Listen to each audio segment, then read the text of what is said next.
Sveiki, naujos kliurkos ir mano ištikimi sekėjai.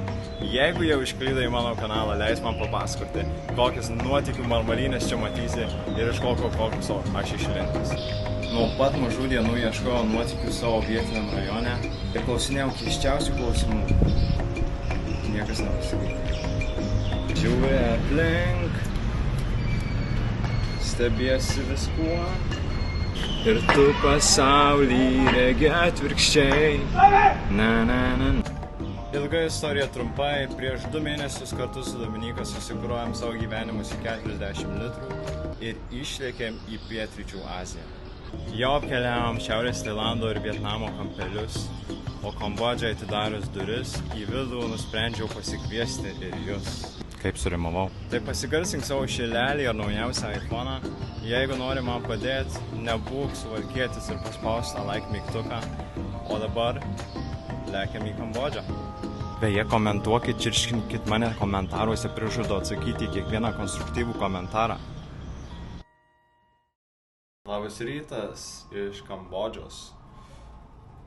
Aš jau susiruošęs varyt į laukutį, o Dominyka vis dar lovoj.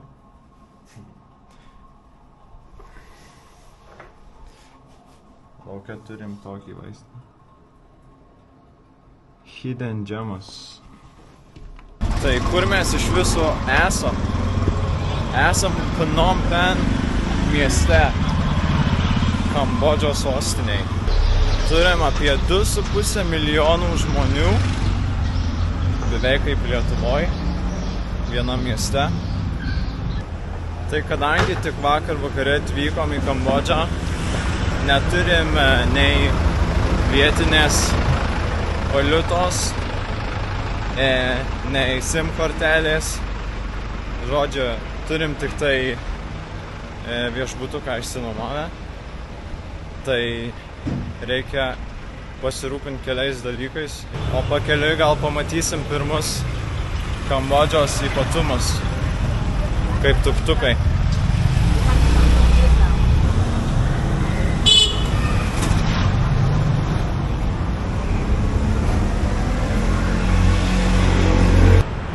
Tai programėlė, kurią naudoju surast ATM-us. Melau truputį, užėjau į pardę. Tai vienas bičiukas padėjo surast, kur yra tas bankomatas iš tikrųjų. Ir išmokė naują žodį. Akun, ačiū. Panašu, kad žalios šviesos nelauksim, tai tiesiog reikia eiti. Ir tikėtis geriausio.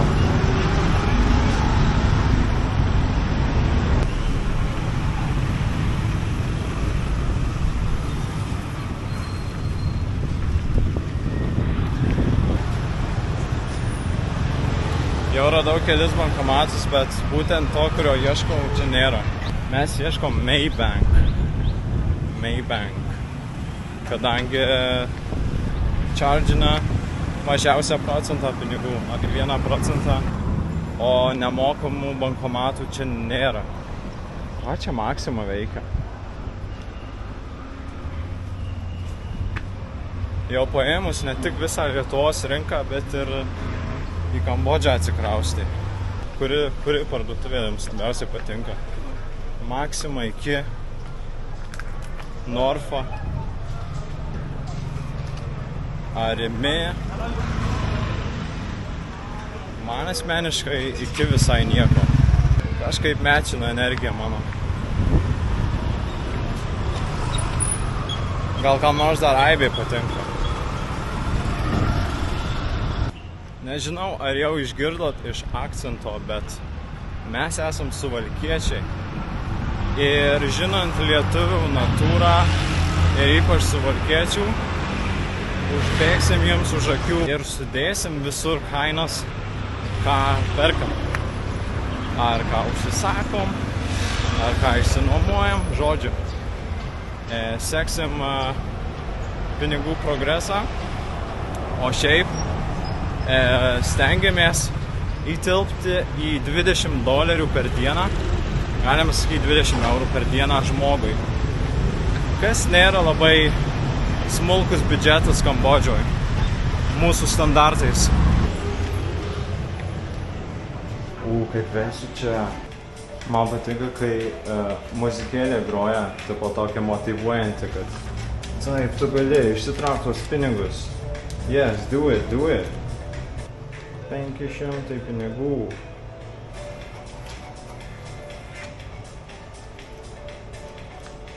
What the hell? Aš negaliu, aš tiesiog negaliu.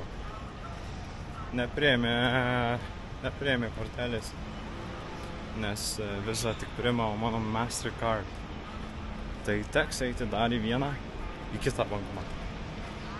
O klimatas Kambodžoje yra arba drėgnasis, arba sausasis, yra tik 2 klimatai. Tai dabar yra bene karščiausias mėnesis metuose, apie 30 laipsnių kepina, kur aš pasiparkavau čia tą savo mašiną.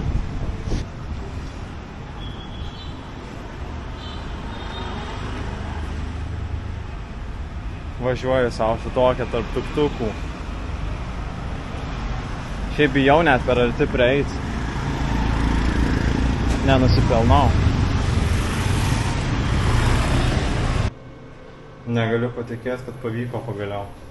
Prieš išsiimant pinigus parodo, kiek apmokestins mokesčių tave. Tai įdėjau kortelę į tą J-Trust. Nusim $500, kainuoja $25. Prie pat buvo kitas bankomatas, iš kurio nusėmiau ir sumokėjau $4. O tikėjausi, kad mažiausia kaina yra 5. Tai galų gale pasisekė, kai jau turėjau mažiausiai vilties, kad rasiu kažką skanaus. Tai falafeliai padaryti iš barščių.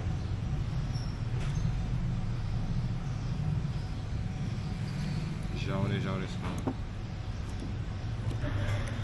Beje, mano falafeliai kainuoja $5, tiek pat ir Dominikos blynai.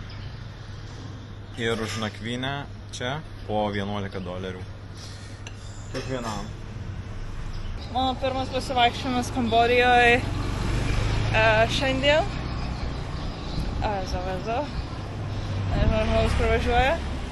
Dabar einam nusipirkti SIM kortelės ir tada eisim pirkti perėjimo ten kamerai šitai, žodžiu, technikos visokie reikalai. Labai didelis eismas šiandien.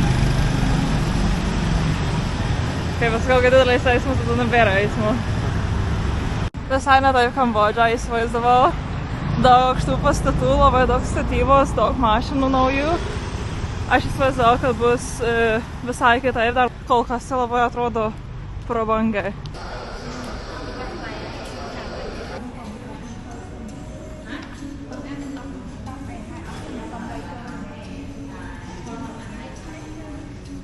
Tai jau prisijungėm prie pasaulio. Jei! Dabar einam nusipirkti CD ten to perėjimo už tuos korteles, prašleidom po $5.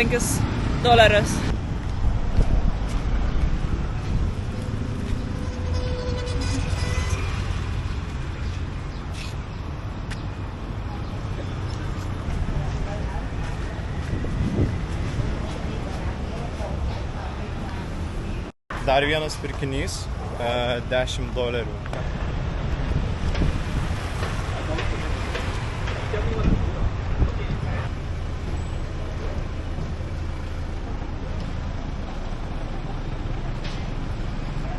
Juokučiai du.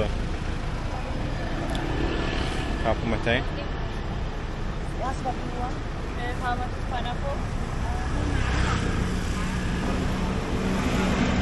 Pirkom vaisių. Pietus mūsų bus. Vienas mangas, vienas arbūzas ir vienas ananasas. Visi mažesnio tokio dydžio. Kilogramais nežinau kiek. Sumokėjom $3. Kol kas ir oras, ir miestas tiesiog bravo.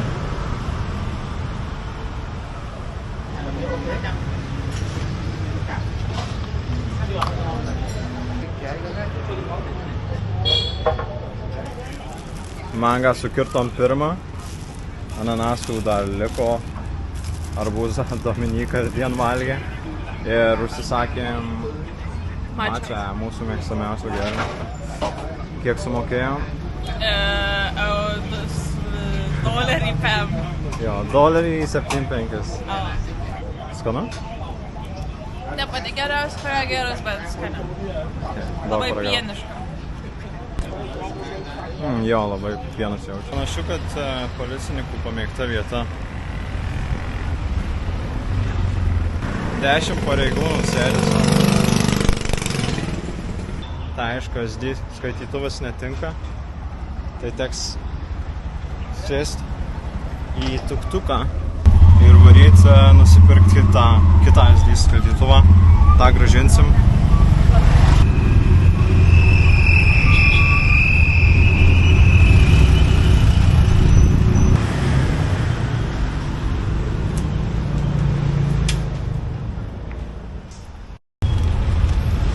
$14. Dabar važiuojam grąžinti praeito skaitytuvo, tai gausis $4 plius, žodžiu. O akun. Beje, už tuktuką mokėjau $1 praeitą ir už šitą $1. Tokio oro vaikščios, ne kažką. Tai reelsus šiaip priima visur ir nori jie reelsų, o $1 rašo kainos visur. Tai padarėm klaidą išsitraukę $, nes realiai visur jie keičia truputį prastesnių kursų.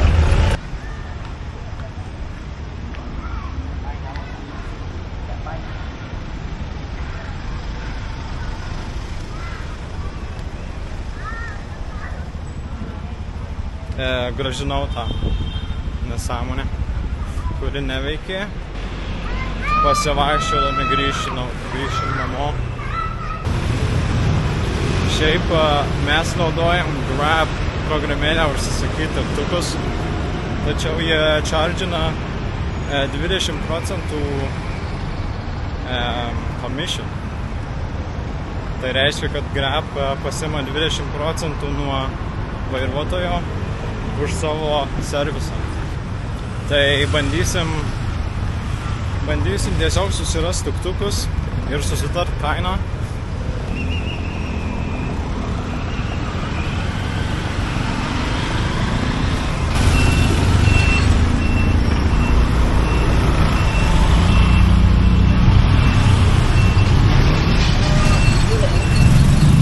Aš jau kaip tuktukas dalyvauju eisme. Tai dalytumėm visus mano video iš iPado, dalytumėm viską iš mano iPado ir pagaliau galėsim eiti valgyti. 3 valandos darbo. Po 3 valandų darbo 2 SD skaitytuvų, kurie abudu neveikė. Ir 1000 ašarų. Bet Aleksas pažadėjo, kad jeigu jos išsitrins iš visur kitur ir aš niekada neapgausiu savo gyvenimo prisiminimų, aš galiu jį kaltinti. Tai pasiruoškim kitam video, kai Aleksas pasigailės viso savo gyvenimo sprendimų. Gerai, einam valgytis, aš labai alkana.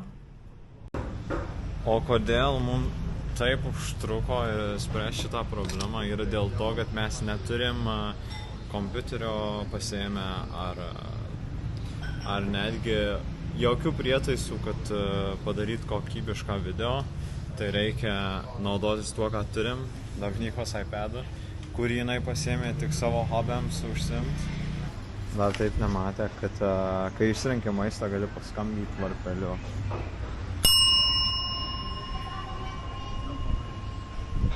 Atradau uždraustą į skyrių vakarietiško maisto. Tai burgeriai ir picos.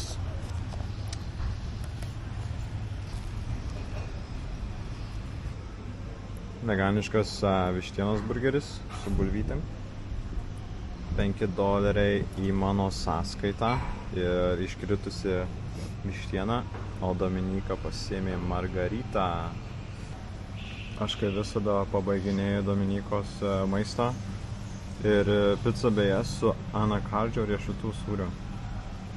Man atrodo nesu ragavęs, žiauriai skanus, tai manau tobulas pakaitalas normaliam sūriui. Ten kažkoks tiltas yra.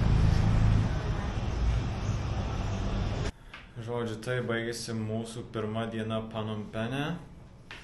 Čia sudėsim išlaidas. Dominika darosi šukuoseną. Praleisiu taip visą likusį vakarą. Taip, užtruks 3-4 valandas, o su jumis atsisveikinam ir susitiksim kitam kadre.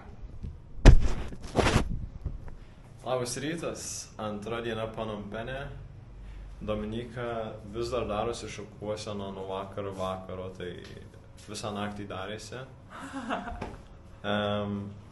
O mes eisim medžiot pusryčių į vietinį turgų ir tada planuosim ateinančią dieną. Sargas guli.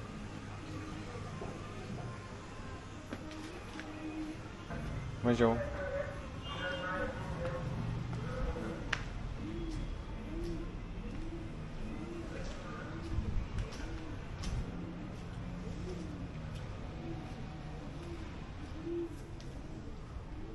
Panašu, kad būsiu užklydęs į kažkokią vienuolyną ar tiesiog vietinę šventyklą. Čia jie laiko, džiovina savo rūbus.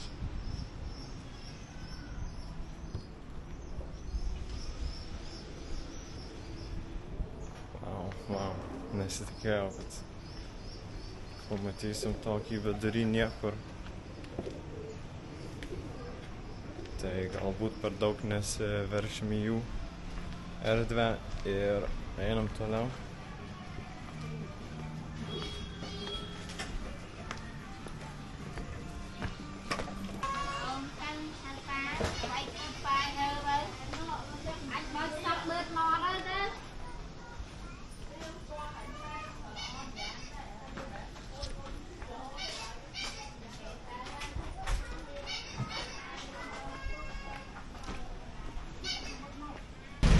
Tai budizmas Kambodžoje buvo jau nuo 5 amžiaus iki dabar, tačiau Khmer Rouge režimas naikino visas šventyklas ir žudė vienuolius, kurie buvo prieš valdžią. Apie Khmer Rouge režimą papasakosiu vėliau, bet tai buvo žiaurūs dalykai. Šalyje yra apie 4000 šventyklų, iš kurių turbūt populiariausia yra Angkor Wat.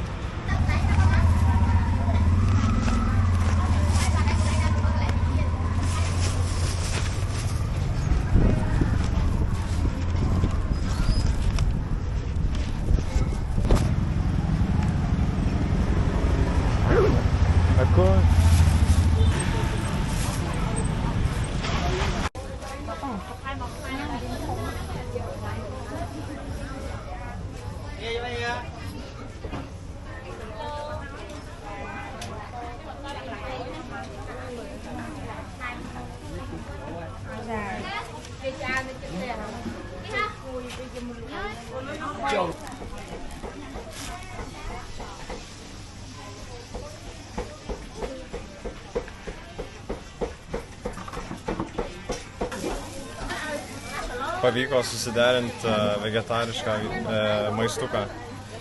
Šiaip ne taip, niekas nekalba, kai kurie net neskaito, tai ženklais visokiais no beef, no chicken išsiaiškinom. Tai panašu kaip patajus, bet svarbu nėra mėsos. Kainavo 3000.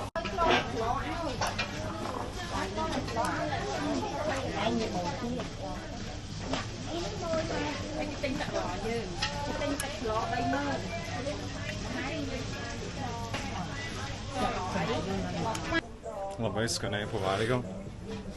Norėjau ir Dominikai paėmėm, bet nebeturi produktų, gaila. Įlipau basas į maisto atliekas. Žiauriai nemalonus jausmas.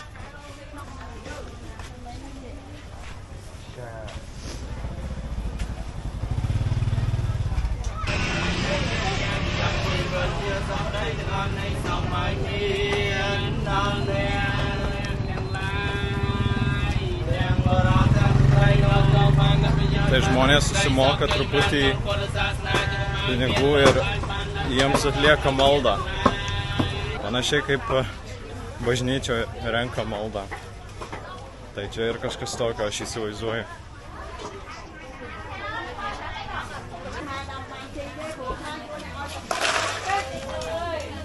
Žuvis iškrito.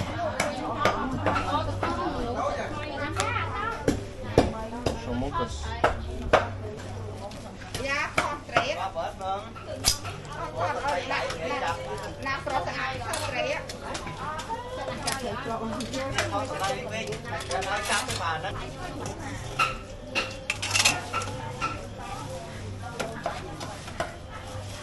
Užduotis įvykdyta.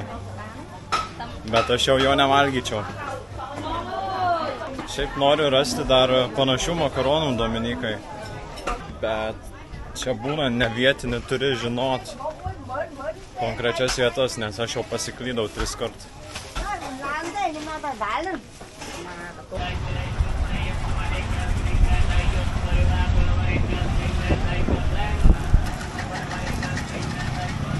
Vitaminų dozę.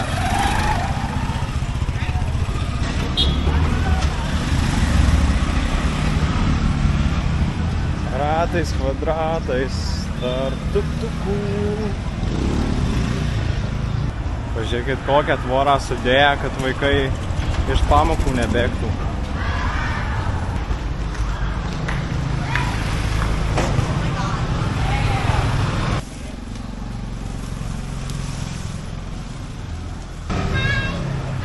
Hello.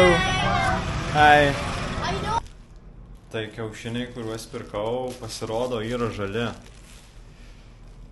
Tiesiog vieną kartą pirkau turiu kiaušinius ir jie buvo virti. Tai vieną nusinešiau pirmą į apačią ir pradėjau lupt. Ir ištyso tiesiog tas baltymas. Šiandien toks lėtesnis rytas, dabar jau yra beveik 12, man atrodo. O jo, 12:30, bet vis dar niekur neišėjo. Aleksas išėjo į lauką kažkur, nežinau kur. Tai va, tai žodžiu, toks lėtas rytas labai, bent jau man, dar niekur nebuvo išėjęs. Užlipau į viršų viešbučio. Tai čia tas tiltas pasirodo.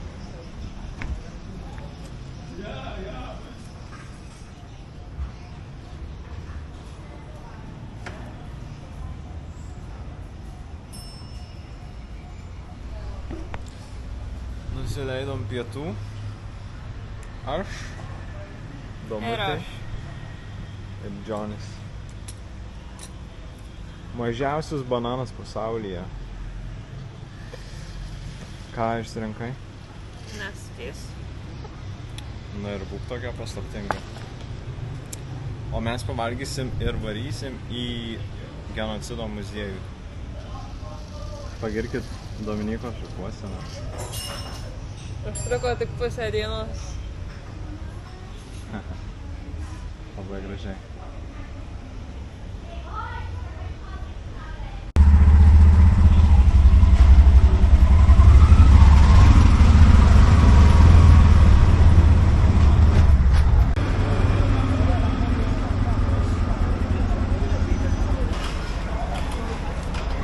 Vandenuką leidžia tokią daugsną.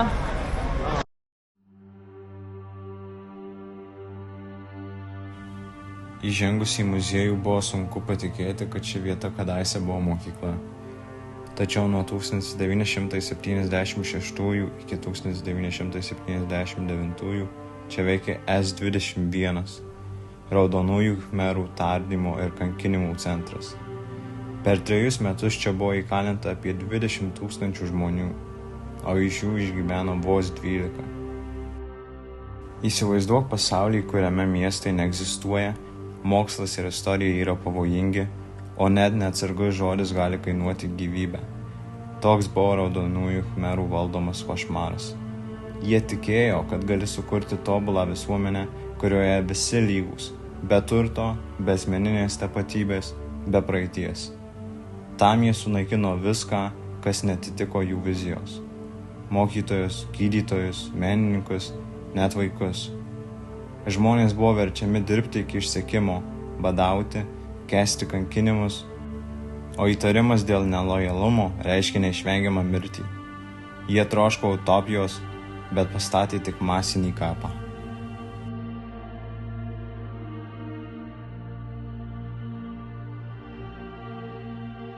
Viena iš šiurpiausių muziejaus nuotraukų – moteris su kūdikiu ant rankų. Ji nepadarė jokio nusikaltimo, tiesiog gyveno netinkamu laiku, netinkamoje vietoje. Vos padaryta nuotrauka, jos kūdikis buvo nužudytas. Raudonieji khmerai matė priešus visur, net ten, kur buvo tik nekaltas vaiko žvilgsnis. Dabar šioje vietoje ne mokykla ir ne kalėjimas, o ne bylus įspėjimas. Tolslengo muziejus primena, kad ideologija, maitinama neapykanta, gali nuvesti prie siaubo, kurio protas atsisako suvokti.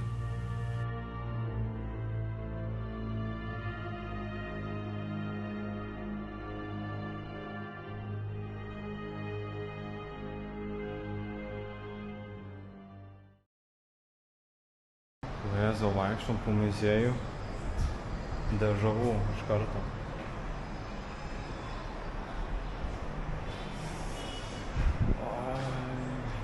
Visi tie metai, kai mokėmės, o dabar gali tik spoksoti į tos simbolius, daugiau nieko.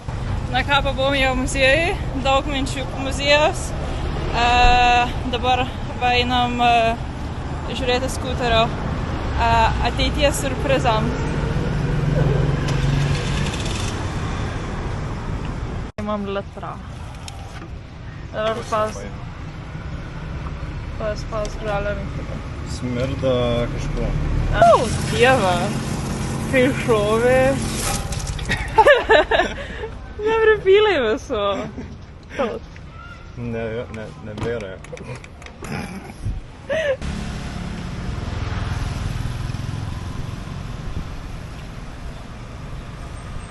Dar reikia papildyti išlaidas, tai už pietus mokėjom $9. Jau dabar bendrai skaičiuosim biudžetą, daug patogiau. O mačą, kurią ką tik išgėrėm po $1.50, tai 3.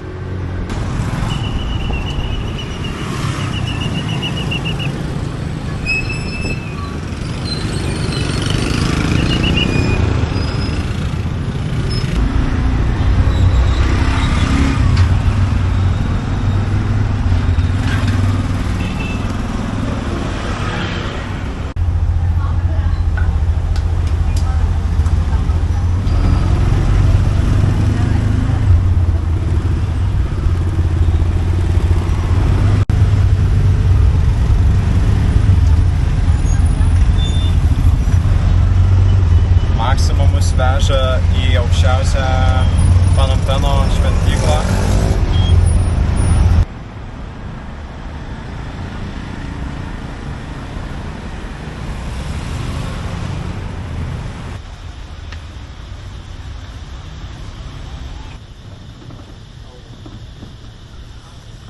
Tai čia yra pagrindinė šventykla Panompene.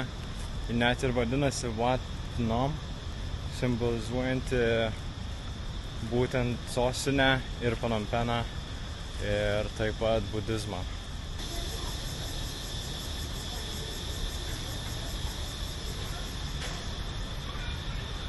Šitos šventyklos pradmenys yra net iš 14 amžiaus ir prasideda tuo, kad yra legenda. Mergina Pen atrado čia medį, kuriame buvo 4 skraidančios Budos statulos.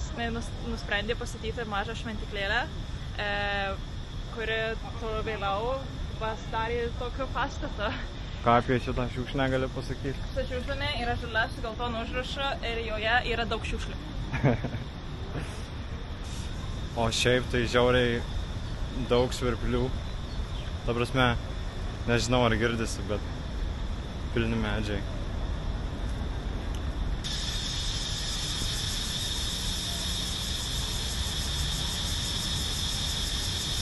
Aš nesuprantu, čia paukščiai ar kas? Prasme, medžiuose, bet garsas tai tikrai ne kaip paukščių. Bent jau net tokius, kokius aš esu girdėjęs. Čia man labiau svirplius primenu, bet medžiuose. Gerai, šaunam namo dabar. Laipto nemačiau. Jau sutemo, uodai pradeda kast, o Kambodžoj geriau vengti uodų įkandimų. Paskutinę vakarienę apturėsim Phnom Penhe, o rytoj varysim į kaimus.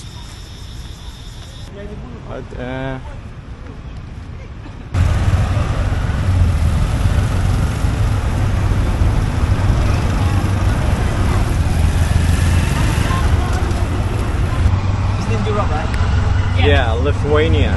Lithuania. Lithuania. Lithuania. Yes. Is your pen here? It's okay. Thank you. Thank you. Tai šitas viešbutis, kuriam miegam, yra ne tik viešbutis, bet ir restoranas, thrift shopas, biblioteka, perdirbimo centras ir daug visokių kitokių dalykų. Čia ir gyvūnam padeda, viską, žodžiu, daro. Viskas, ką uždirba, jie eina ties mokykla, kuri yra netoli šito miesto, mokina vaikus, kurie galbūt neturi pinigų arba gal turi tai daugiau pinigų, žodžiu, kad visi vienam lygiai yra perki kavą, o padėti vaikam kažkokiam kaimelį tiesiog. Tai dar taip nesam miegoję niekur ir kambarys kainuoja tik taip 11 eurų per nakčiai žmogui. Tai irgi kačing į mūsų biudžetą, bet labai faina vieta. Ir viskas, maistas, gėrimai, viskas veganiška, tai irgi.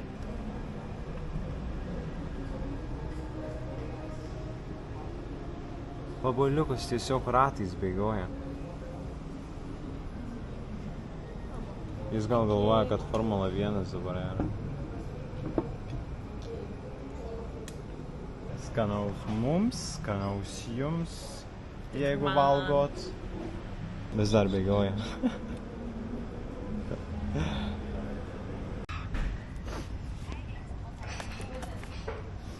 Visi klausia, kur yra Valdo. Niekas neklausia, kaip Valdui sekasi. Linksmas žaidimukas. Ačiū, kad žiūrėjot ir praleidot šitą laiką su mumis. Parašykit būtinai komentarą, visi komentarai yra laukiami ir ačiū, kad žiūrėjot. Jeigu ne, duosit feedback, Jonas vaidensis jums 3 dienas ir 3 naktis.